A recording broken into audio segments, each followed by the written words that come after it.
El Frente de Todos perdió, pero dejó otra imagen tras quedar en la provincia de Buenos Aires a muy pocos puntos de la oposición. La victoria psicológica, el avance libertario y los hechos. Un adolescente muerto por gatillo fácil y la discusión, bala al delincuente, que tendrá representación en el Congreso. Hoy presentamos elecciones, reseteo del gobierno y un aval a la derecha. No, digamos, vos tenés acá muchos delincuentes matando a inocentes, donde básicamente, como no enfrentan costo alguno, porque los delincuentes siguen utilizando las armas. Es decir, los delincuentes no les importa, digamos, si hay permiso o no. Por lo tanto, digamos, llevan armas y si vos a los honestos no les permitiste, bueno, si vos decís que no se permite, los honestos no la van a tener, los dejás desalineados en términos de defensa y por lo tanto el resultado es que vos tenés más delincuencia. Pero está probado que cuando hay armas suben la letalidad, o sea, no es que las armas disuaden el delito, al contrario. Pero no. Porque además ser honesto no te hace hábil en el manejo de armas, digamos, son digamos, cosas bastante distintas. No, pero digamos, tu costo esperado sí aumenta y por ende, digamos, la actividad baja de hoy.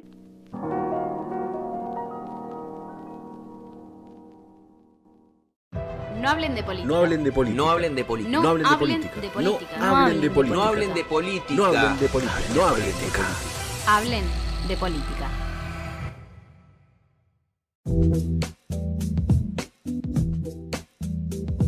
Bienvenidos y bienvenidas a un nuevo episodio de No hablen de política, un podcast para hacer todo lo contrario. Mi nombre es Alexis Grierson y hoy con equipo reducido y con algunos cambios, como pasó en la elección, ¿no? Podríamos decir, estamos dándote el espacio para debatir y para charlar un poco acerca de lo que ha acontecido, particularmente el domingo pasado y durante toda esta semana, porque hay ahí algún punto más que no podemos dejar pasar y que me parece que habla un poco del resultado de la elección. Hoy no tenemos a nuestro compañero, nuestro amigo Leandro Lora, quien está de viaje, y quien no está de viaje y quien en esta mesa virtual la tengo aquí al lado mío es a Yami Palma. ¿Cómo anda, Yami? Buenas a todos, ¿cómo va? Bien, todo tranquilo. En esta oportunidad sí hicimos un pequeño cambio de roles haciéndonos cargo de este barco. Intentaremos no chocarnos como claro. Sucedió con el Titanic. Exactamente. Y analizar un poco lo que pasó el domingo pasado, justamente, con las elecciones legislativas, con un resultado que ahí tiene un montón de aristas para contemplar, para analizar, y que mostró como signo más sobresaliente este festejo del Frente de Todos, habiendo perdido la elección, ¿no? Porque digo, en los hechos concretos el Frente de Todos perdió, y un poco el lamento de Juntos habiendo ganado la elección. Digo, nos vamos a hacer mucho pie en la provincia de Buenos Aires, ¿no? Donde estamos actualmente grabando este podcast, y donde Diego Santilli triunfó ante Victoria Tolosa Paz, pero por un margen bastante acotado, no ante el margen que se esperaba. Digo, en episodios anteriores incluso lo dijimos, uno preveía una victoria más holgada de la oposición, y finalmente fue una victoria un poco más estrecha, por lo menos en la provincia. Obviamente, si uno nacionaliza la elección, el resultado es contundente, e incluso se habla de que el Frente de Todos perdió 2 millones de votos en comparación con 2019, pero digo, las caras y la venta de este resultado ha sido bastante distinto, ¿no?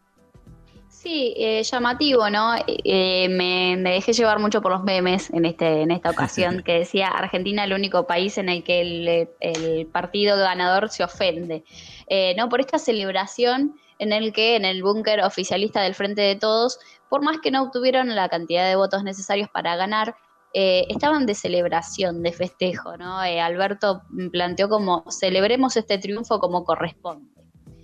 ¿Triunfo de qué? Diremos porque fue derrotado el Frente de Todos en 15 provincias de las 24 votantes y en 5 distritos de los más poblados de nuestro país. Así como también, como dijiste vos, perdió cerca de 4 millones de votos en 2 años y quedó a más de 8 puntos de distancia de Juntos por el Cambio. Entonces decimos, bueno, ¿qué es lo que se está celebrando en este caso? ¿Qué es lo que está sucediendo? ¿Qué es lo que motiva al presidente de la nación a decir esto y a motivar a sí mismo al oficialismo, ¿no? Sí, ahí me gustaría hacer un parate porque es muy interesante lo que plantea Yami, porque además fue curioso el festejo, ¿no? Incluso fue blanco de memes, de críticas, de enojos. Incluso Juntos por el Cambio salió públicamente a decir, ¿qué festejan? Reconozcan que les ganamos. Y de frente de todos estaba en otra historia. Digo, el miércoles hubo una importante movilización en acompañamiento al presidente por el Día del Militante. Me parece que es una victoria psicológica. No diría derrota digna, pero sí una victoria psicológica. Digo, porque esta segunda etapa de la campaña para el Frente de Todos ha sido muy turbulenta, ¿no? Ha quedado claro desde la primera semana, donde algunos integrantes del Gabinete Nacional presentaron la renuncia, eso derivó en salidas de algunos, de otros, en un equilibrio un tanto extraño, en rispideces. Y la foto posterior a la derrota no es la misma de la derrota del mes de septiembre, ¿no? Es una derrota en unidad. Digo, el Frente entendió que se debe mantener en unidad, se buscó la unidad y ha habido una gran responsabilidad, sobre todo de los intendentes del conurbano, que me parece que se pusieron se cargó la mochila y la responsabilidad de levantar una elección y lo hizo con creces. Digo, si uno analiza los números, en el conurbano fue el lugar donde más votos remontaron, entre comillas, incluso en algunos remontaron hasta un 15%, 15 puntos de una elección a la otra, es impresionante. Y me parece que le da un poco de vida a un gobierno que viene con una pérdida de autoridad muy importante. Digo, Alberto Fernández, en un país mega presidencialista, el presidente está muy cuestionado. Entonces, me parece que es un poco de respiro y es una oportunidad más para el presidente Alberto Fernández de mostrar su autoridad y mostrar su gobierno. También me atrevo a decir, digo, que ha habido un volver a las fuentes del Frente de Todos, de caminar la calle, de volver a la calle, de volver a dialogar con el vecino, con la vecina, salir un poco de la lógica de cuando sos gobierno, y me parece que meterse otra vez en el territorio le da esa posibilidad. No lo es todo, hay gente muy enojada aún, incluso el voto bronca para mí se hizo sentir con algo muy saludable. Incluso leí a algunos politólogos, me pareció interesante el análisis y vale traerlo, que es el análisis de el voto bronca y la diferencia con 2001. Digo, hubo mucha gente que eligió comparar esta elección con la del 2001 y lo que pasó fue bastante curioso, que es que en 2001, digo, todos recordamos, en vez de votar candidatos, metían fetas de salame, fotos insultando, incluso algunos en estos días me dijo que hasta preservativos metían en las urnas, y ahora el enojo se trasladaba hacia otro sector político. Si yo estoy enojado con el gobierno, voto a la oposición. Si estoy enojado con el rol de la oposición, voto al gobierno, o voto alguna alternativa si es que estoy enojado con los dos principales partidos que hoy por hoy protagonizan en nuestro país, ¿no? Que eso lo hace muy interesante, lo hace muy sano, eso refuerza la democracia. Si bien la participación no era la esperada, digo, ha habido varios factores que han determinado esta baja participación, que es, primero, la pandemia, y segundo, el enojo con la política en general, digo, algo que se está tratando de revitalizar, y me parece que es un buen síntoma, sano para la democracia, auspicioso, y que otra vez se pudo votar rápido, se pudo votar bien, los resultados estuvieron rápidos. Me parece que es muy sano para la democracia todos estos signos en una pandemia que prácticamente ya no existe, existe, pero ya son muy, muy pocos los coletazos que está dejando, y en un sistema que parece revitalizarse, un sistema democrático a la hora de votar. De todas maneras, acá quisiera hacer algunos asteriscos, y más allá de la vida que tiene el gobierno de aquí en más y la gran oportunidad que tiene de reflejar una levantada económica, de mostrar un proyecto de país, sí quisiera hacer algún asterisco en algunos puntos donde aparecen nuevas fuerzas, nuevos desafíos y sobre todo discursos bastante peligrosos que además van a tener representación en el Congreso. Sí, creo que ese es el tema del voto bronca, ¿no? Decimos, siempre hacemos hincapié porque son las dos fuerzas más importantes del país, en el frente de todos y Juntos por el Cambio, que en este caso también se achicó por ahí un poquito la distancia y se podría considerar que un poco de la celebración del frente de todos en esta ocasión fue esto de, bueno, ganamos un poco más de votos, algo desde las PASO a este periodo hicimos bien y la gente se acercó a votar. Sin embargo, como decías vos, el 71,7% de la población fue a votar, de los cuales casi el 2% de los votos fueron en blanco y un 1,8% fueron votos nulos. O sea que hubo una participación baja, pero no tan mal como sucedió en las PASO. Pero el problema, que lo hablamos fuera del podcast, también es esto del voto bronca, y no del voto bronca, como decíamos en el 2001, de votos nulos o votos en blanco, sino que el voto a otras fuerzas. Y aquí es cuando sucede esta cosa de alerta de qué está sucediendo en la sociedad argentina, que la fuerza de la libertad avanza, el espacio que encabeza Javier Milei, suma puntos y gana bancas en el Congreso. Entonces, bueno, ¿qué está pasando, no? También queda como tercer fuerza a la izquierda, que no es algo que nos puede alertar, no es algo que nos tiene que alertar tanto, ¿no? Porque tampoco las ideas son algo tan violentas y descabelladas como por ahí podemos ver en el caso de Milei. Pero bueno, también... No, pero digo, habla también de una crisis, ¿no? Digo, a ver, está claro que quien acompañó a la izquierda lo hizo, tiene dos razones principales, digo, está habiendo un movimiento de dirigentes que acompañan a trabajadores en momentos de crisis, o es un voto descarte, ¿no? Termina votando a la izquierda porque no quiere votar a otro sector político, ¿no? Pero digo, más allá de eso, digo, la izquierda tiene una idea muy clara, una forma de ser muy clara en torno a la política, y eso me parece que no está en discusión. El problema es cuando aparece el otro discurso. Claro, exactamente. Es un discurso que es antiestado, un discurso completamente violento, un discurso individualista, un discurso que en uno de sus últimos actos se posicionó a favor del uso de armas, porque recordamos, hacemos un rewind, en uno de los últimos actos de Milei, uno de sus seguidores, ¿no? Uno de sus militantes, intenta subirse al escenario. Entonces, una de las fuerzas de seguridad que estaba cuidando el espacio hace el gesto como que va a sacar un arma de su cintura, y a todo esto, días después le hacen una entrevista a Javier Milei consultándole como qué sensación le había quedado, qué opinión merecía este acontecimiento en su acto, y él dijo como que no, repudiaba, ¿no? Que esta persona se haya actuado así, pero que tampoco está mal que las personas tengamos acceso a las armas, porque en un entrecomillado lo voy a decir, si los honestos, dice Milei, usaran armas o portaran armas, no habría tantos delincuentes. Y ahí ponemos en duda cuáles son sus valores de honestidad, ¿no? Y cuál sería en realidad el panorama en la República Argentina si tuviéramos una política de libre uso de armas. Sí, además, si uno lo trasladara a la política cultural que tiene Estados Unidos, por ejemplo, con el uso de armas, ahí habría algo interesante. No, eso por un lado, y a mí también me gustaría analizar, y empezar a preguntarnos, tras las elecciones, tras el nuevo Congreso, falta el recuento definitivo, uno entiende que el reparto de diputados quedó bastante parejo, en el marco del Senado Nacional, frente de todos pierde el quórum, pero esto no quita que no sean nuevos tiempos para gobernar convocando al diálogo a otros sectores. De hecho, esto fue lo que se dijo en la campaña, de que se iba a tratar de buscar un diálogo con la oposición para generar puntos en común de cara a lo que viene.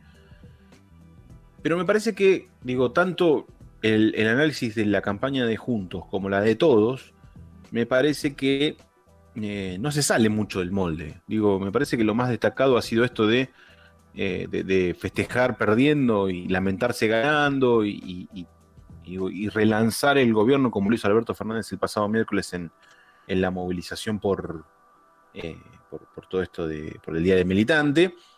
Yo me quisiera detener y me pregunto, para pasar a la segunda parte de este episodio, ¿qué pasa?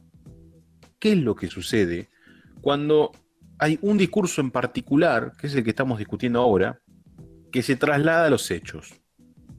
Hay un hecho muy puntual esta semana que se condice con un discurso de un sector político que va a tener representación en el Congreso de la Nación y que me parece que hay que empezar a detenerse un poco más ahí.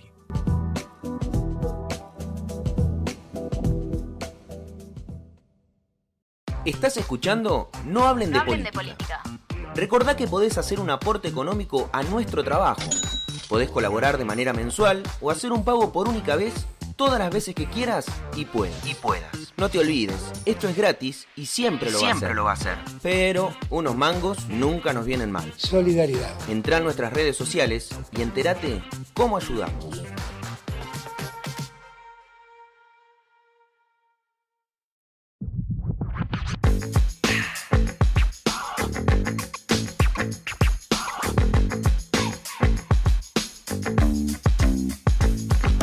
Entre tanto discurso sobre la inseguridad en la campaña, se ha escuchado como ideas o algunas, incluso propuestas, acerca de cómo combatir la inseguridad.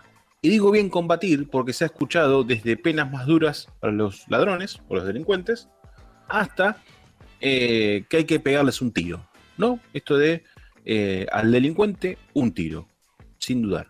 Ese discurso lo llevó el sector libertario a la campaña, ¿no? Donde claramente generó un repudio, pero es un discurso que en la sociedad, al ser tan simplista y al no tener tanto cuestionamiento, sirve. Tal es así, que me parece que esta semana tenemos el debate post campaña y post elecciones que gira en torno a Lucas, digo, un adolescente de 17 años que murió en un clarísimo caso de gatillo fácil por parte de la policía de la ciudad de Buenos Aires. Me parece que no hay dudas en torno a el rol que ocupó la policía en este sentido, y más allá de que es la policía que gestiona Horacio Rodríguez Larreta y que venimos de un caso de inseguridad muy grande en La Matanza, digo, me parece que cargar directamente la responsabilidad política es dar un paso, ¿no? Dar un solo paso, no analizarlo a fondo. Que me parece que lo más importante de analizar acá es cómo los discursos van teniendo un grado de aceptación y de legitimidad de la fuerza represiva por excelencia en la Argentina, que es la policía, para con ciertas personas. Y yo también me quiero detener en este punto, digo, porque mataron a un pibe porque usaba gorrita y porque estaba vestido de una forma que no es socialmente aceptable para ciertos sectores como la policía. Y ahí es donde yo quiero detenerme en esto de cómo la sociedad va creando un discurso y una postura en torno a la inseguridad, a qué es un delincuente, a quién es un delincuente, de dónde sale un delincuente y cuál es el destino que tiene que tener el delincuente. Que ya ni siquiera es la cárcel, ya ni siquiera es la justicia, es la muerte.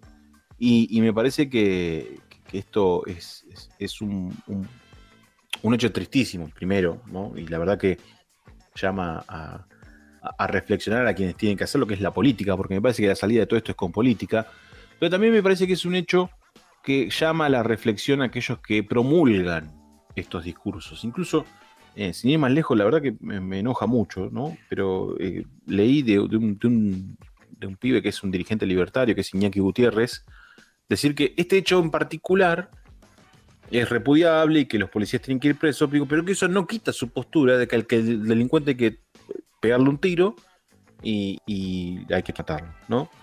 Y me parece tremendo, es terrible, porque no todos diferencian o tienen un grado de diferenciación entre una cosa y otra, y las dos cosas están mal. Entonces, para un vecino que sufrió hechos de inseguridad, esto, que hayan matado a un adolescente que no tenía nada que ver con nada, totalmente inocente, solo porque llevaba gorrita y se vestía con ropa deportiva, le va a parecer bien, le va a parecer un acto de justicia. Y es un pibe que todos lo catalogan como alguien más bueno y más sano que nadie, que era un pibe que no tenía maldad, que se estaba dedicando al fútbol, incluso era jugador de inferiores de Club Barraca Central, y que su sueño era jugar al fútbol, ser profesional jugando al fútbol. Y lo estaba logrando, porque además era muy bueno. Me parece que la política debe llamarse claramente a la reflexión, pero no a la reflexión de qué mal, no, realmente, digo, y me parece que hay que salir de los discursos estos de, bueno, vamos a sacar a estos policías, no, acciones concretas, digo, me parece que la educación en las escuelas de policía debe ser fundamental, y está claro que no alcanza, porque hace muchos años que no alcanza. Entonces, o aparecen cambios de verdad, o vamos a seguir validando por omisión, por negligencia o por decisión hechos como los que vivimos esta semana.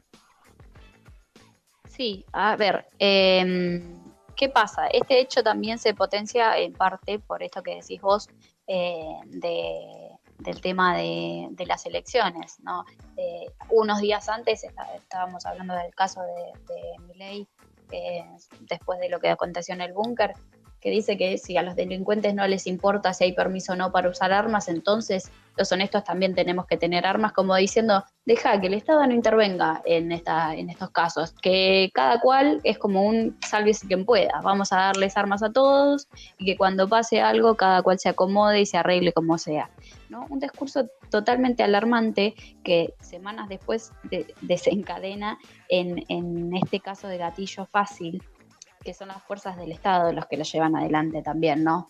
Entonces el análisis es doble. Y no es la primera vez que en nuestro país sucedió un caso de gatillo fácil de este estilo. Digo, no, claro. La policía siempre ha estado en el foco porque, por ejemplo, los informes de la Correpi dicen que hay aproximadamente entre 6.500 casos de gatillo fácil en nuestro país desde en 1983 que comenzó a funcionar esta coordinadora contra la represión policial e institucional. Entonces, a ver, son números alarmantes que vos mirás año a año y son víctimas que año a año quedan en manos de las fuerzas policiales totalmente ineptas y poco aptas para estar cumpliendo el rol que están desarrollando. Aníbal Fernández, sobre el caso de Lucas, dijo que fue una locura. No creo que haya sido una locura, no creo que el término sea una locura, sino que es un caso de negligencia total, claro. Porque de repente hay que ver qué tan capacitadas están esas personas para ocupar los espacios que están ocupando, porque si vos, como policía, crees que tenés el poder de decidir si un chico es digno de vivir o no, porque lleva puesto una gorra, una remera, una camiseta, o como quiera estar vestido, o porque está en un barrio tal, o porque está...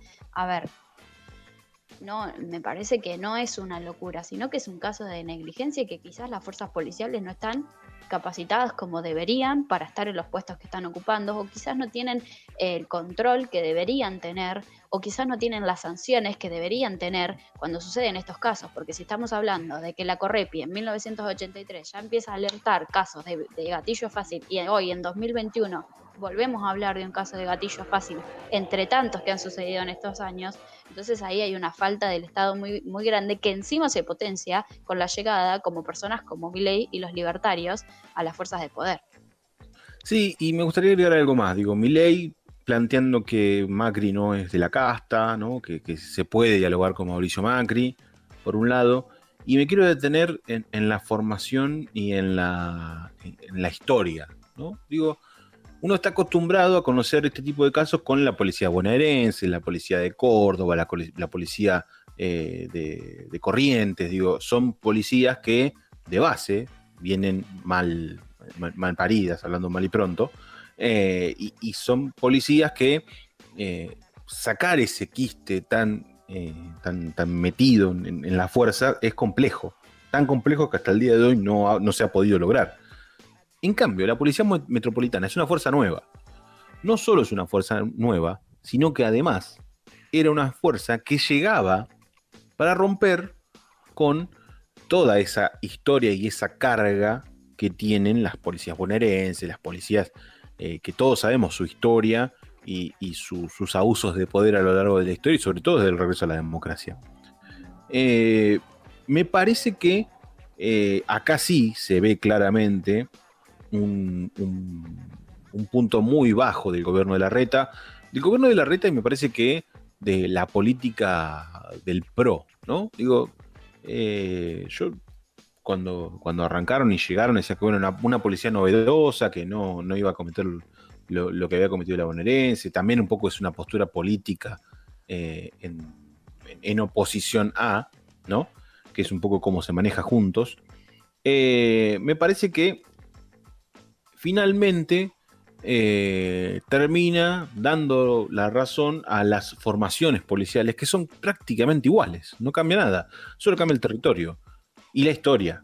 La policía bonaerense con una historia muy profunda, incluso con complicidad en la dictadura cívico-militar, y una policía metropolitana que desde que nació lo único que conocemos son casos de violencia institucional, casos de gatillo fácil, intervenciones muy violentas en protestas, desalojos. Bueno, termina siendo una policía muy violenta, una policía tremenda en muchos aspectos y que poco dista de otras policías si la comparamos. Entonces, me parece que el problema es político y me parece que el problema no solo es político, sino que además es protegido por la política, porque Larreta, digo, se lamentó por la muerte de Lucas, por el asesinato de Lucas, y ahí nomás queda, digo, y me parece que él debe ser el principal velador de los derechos de los porteños y además de evitar que suceda todo lo que termina sucediendo, ¿no?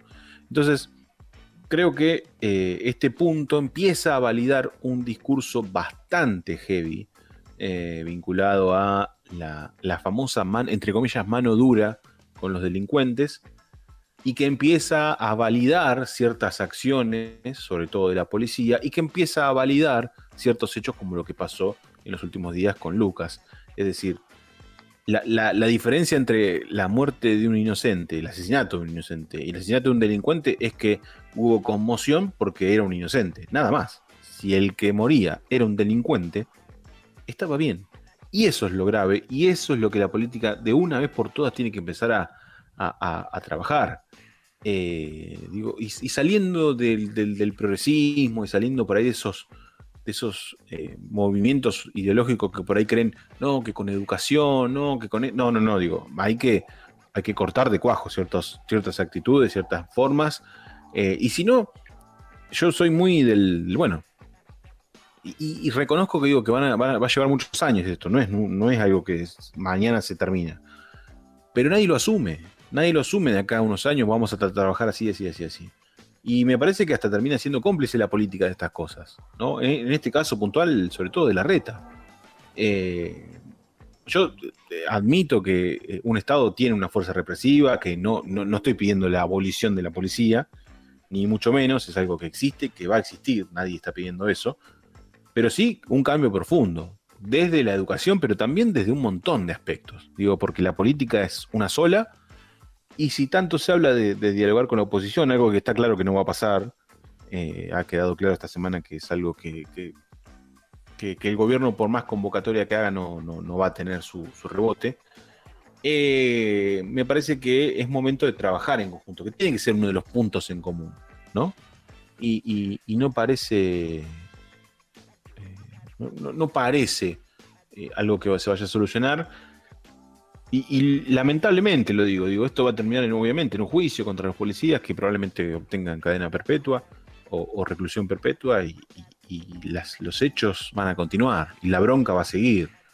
Y es una pena, porque además, la bronca va a seguir porque la situación económica no es la mejor, el enojo sigue estando y los discursos de meterle una bala al delincuente se van a seguir potenciando. Y sobre todo con representación en los congresos. Ahora no es que son los loquitos libertarios que cortaban la 9 de julio y gritaban que era una cuarentena eterna y que era una dictadura. No, ahora son personas que están identificadas, que están en el Congreso, que sus ideas fueron validadas por los ciudadanos, que los transformaron en sus representantes y las van a llevar al Congreso. Entonces... estamos en un punto donde, bienvenida a la política, porque, que el Frente de Todos haya remontado un poco la elección significa que es un triunfo para la política, Pero ojo porque por otro costado se está dando algo bastante peligroso, corroborado con un hecho y que obviamente queda mucho por delante. Entonces, digo, yo sería prudente, no le cargaría a todo el mundo las mismas responsabilidades, pero me parece que la política, así como se debe un montón de debates, se debe este debate, sobre todo se lo debe porque además hay muchas vidas en juego.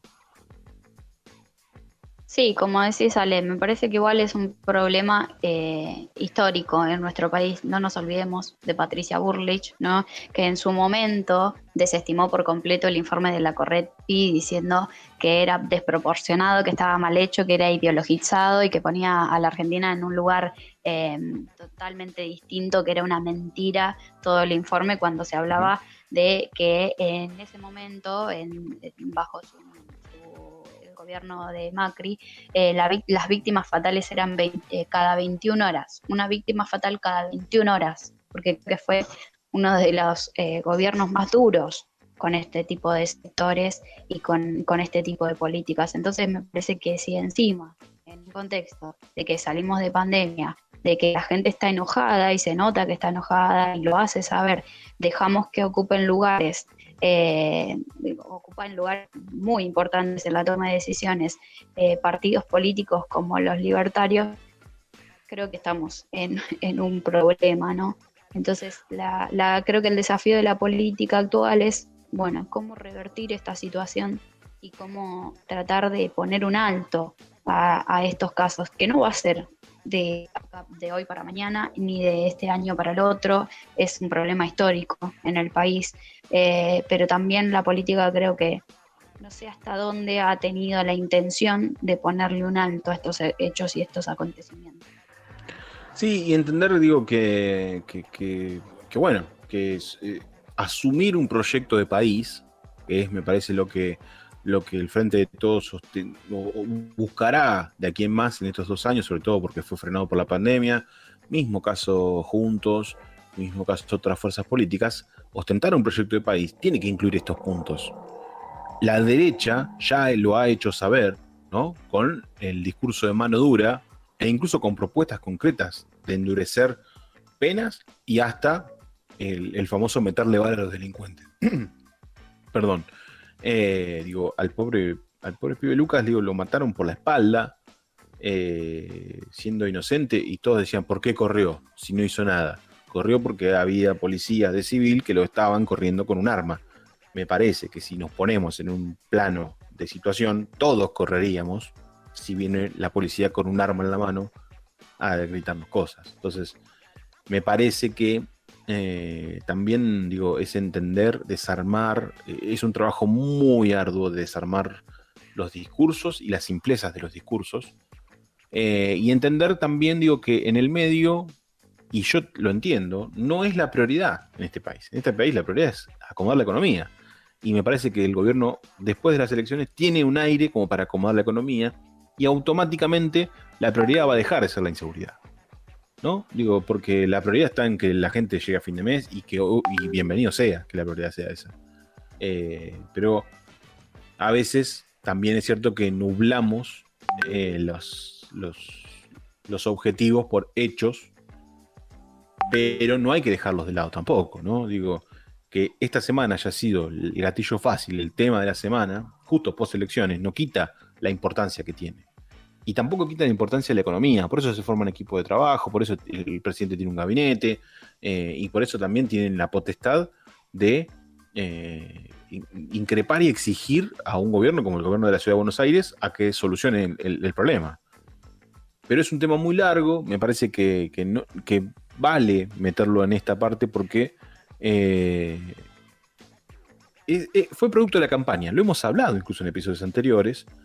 Lo vimos el mismo domingo con el hecho que señalaba Yami en el primer bloque, esto del búnker de Milei, donde una persona por ahí hizo algún movimiento de más o algún improperio, producto de que básicamente estaba borracho, y un seguridad sacó un arma, ¿no? O se llevó la mano en la cintura donde hay un arma. Ya son signos que te empiezan a mostrar los tiempos que quizás se vienen, que son tiempos violentos, muy violentos, y que además me parece que de la única forma que se sale es con política. Y creo que acá la pelota la va a tener el Frente de Todos, sobre todo porque gobierna el país. Y me parece que tiene que ser una política de Estado nacional, ¿no? Y empezar a reconstruir los lazos de la política, sobre todo con la seguridad y con la inseguridad, ¿no? Y con cómo se debe tratar o cómo se debe actuar ante un hecho delictivo, ¿no? La persona tiene que ser encontrada, tiene que ir presa o tiene que ser notificada de un hecho y la justicia actuará en consecuencia, como corresponde. Todo lo demás es casi que un delito de lesa humanidad. Todo lo demás, todo lo que exista es un delito que excede completamente nuestra ley. Y ahí es donde el Estado no debe dudar. Exactamente. Hemos llegado al final de un nuevo capítulo de No Hablen de Política, en este caso con la ausencia de Leo Lora, que ya la semana que viene, entiendo, se va a estar reincorporando. Se va a sumar, está atendiendo sus cuestiones académicas. Así que cada cual tiene sus aristas en este grupo. Si quieren sumarse al debate, obviamente están las redes sociales, están nuestros canales de comunicación para que podamos volver a escucharnos, a debatir y a seguir aportando y haciendo algo tan lindo, que Yami lo va a decir, que es... No hablen de política.